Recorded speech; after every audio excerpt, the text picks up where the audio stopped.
It was interesting. The emotional response when you selected me, when I put up my hand, there was a knowing it was going to be me. When you pointed at me, there was this like, no, it can't be true.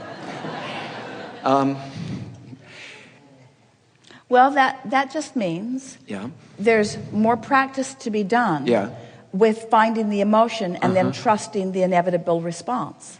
Yeah, thank you. You see, that really is an important piece of this, because after a while, you're going to show yourself that when you find the emotion, good stuff follows. And you're going to stop saying, whoa. Thank you. And it feels like people have been asking my questions or leading to a clarification of my questions. For a few months, I've been feeling that something wants to change, and early on it was driving me crazy that I didn't know what. Because I love my work, I'm very good at it. It doesn't need to change, so what's needing to change? Then I got happy with not knowing where, what shape the change was going to take, and got into how it would feel when it would be different. And give us a piece of that. Expansive. When the question came up of why do you want it, all of a sudden it got clear to me, I am doing what I'm doing here because that's what I came here to do. Because I knew how expansive it could feel, how expansively it could bring the message into the world of okayness, of rightness, well-being. Rightness, well-being, yes. Connection also. Source, flowing in the moment. Worthiness. That's the big one. Worthiness is a loaded word for most people. Yeah. And even when we use it, we run the risk of activating a vibration within them that makes them not hear what we really mean by it. But what the feeling of worthiness really is complete resonance with Source. So you're feeling about whatever you're focused upon the way Source feels about it. Most people, when they think of the word worthy, think that it's all pointed at them. Does Source like me? Am I likable? Am I good? But the feeling of worthiness means whatever you're looking at, you're in agreement with Source. So when you are truly in your expanded worthiness, you're looking at government the way Source does. You're looking at medicine the way Source does. You're looking at economy and ecology and other people.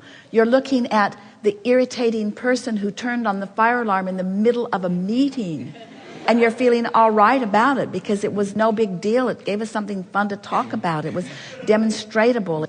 You see what we're getting at? Yeah, when you mentioned worthiness, I had like a tingling sensation in my face. It's like, yes, it is part of the message that I came here to deliver, and not just out there, but in here. We didn't mean that it's part of the message for you to teach. That's right. We meant it's necessary for you to feel it before you can teach what you came to teach. Yeah. And the reason why what I do doesn't have to change is the thing that simply got to go is not allowing myself... We have to stop you here. Yeah? What you do does have to change because everything must become more. Yes. But what you're trying to say is you don't have to figure out how to make it change. You just have to get into that place, that emotional manifested place of alignment, and the inevitable change, the perfect change, which includes all of the components that you've been incrementally put into the vortex, will happen, and you will recognize it as it happens, as what you've intended. Yeah.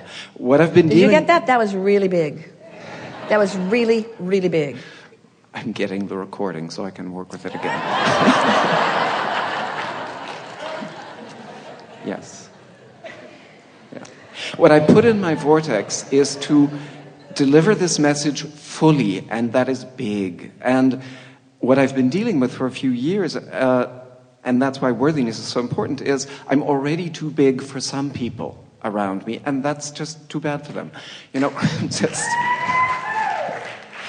That's the thing that I feel when the emotion is there of it's moving to a bigger place. In an understanding of true resonance with who you are. Yeah.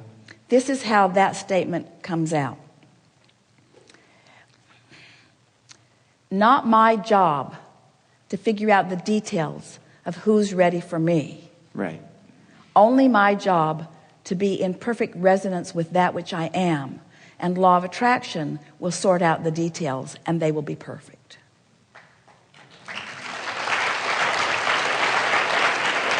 And if you really want to get specific, and it's going to be way fun along the way, way fun.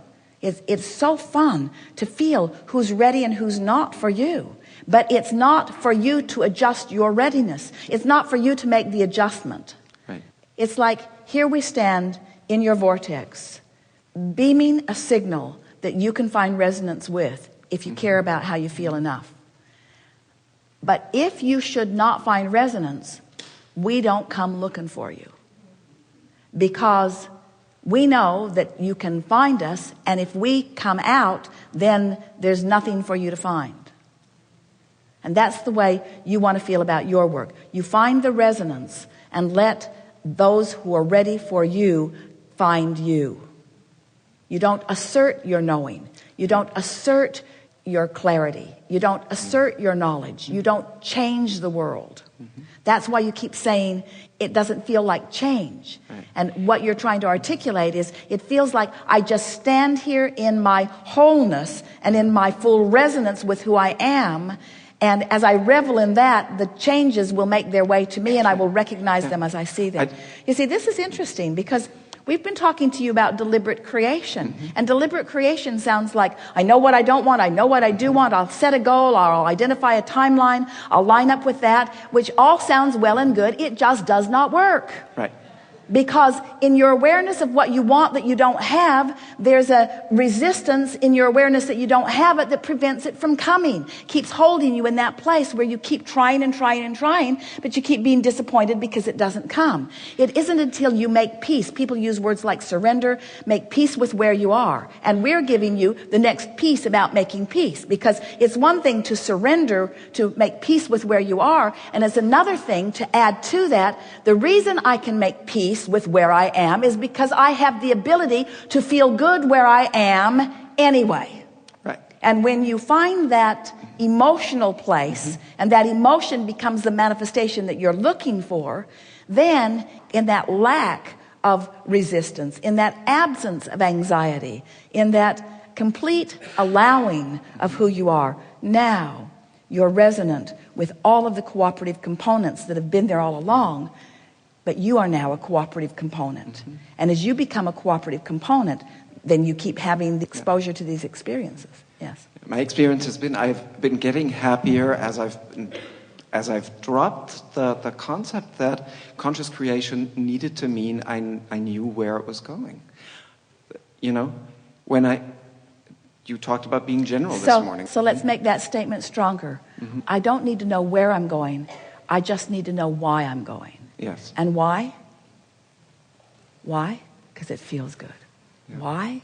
Because it feels good. Why am I going? Why am I going? Why do I want more money? Because it would be way fun to have that freedom. Why do I want a delicious relationship? Because I love being in love.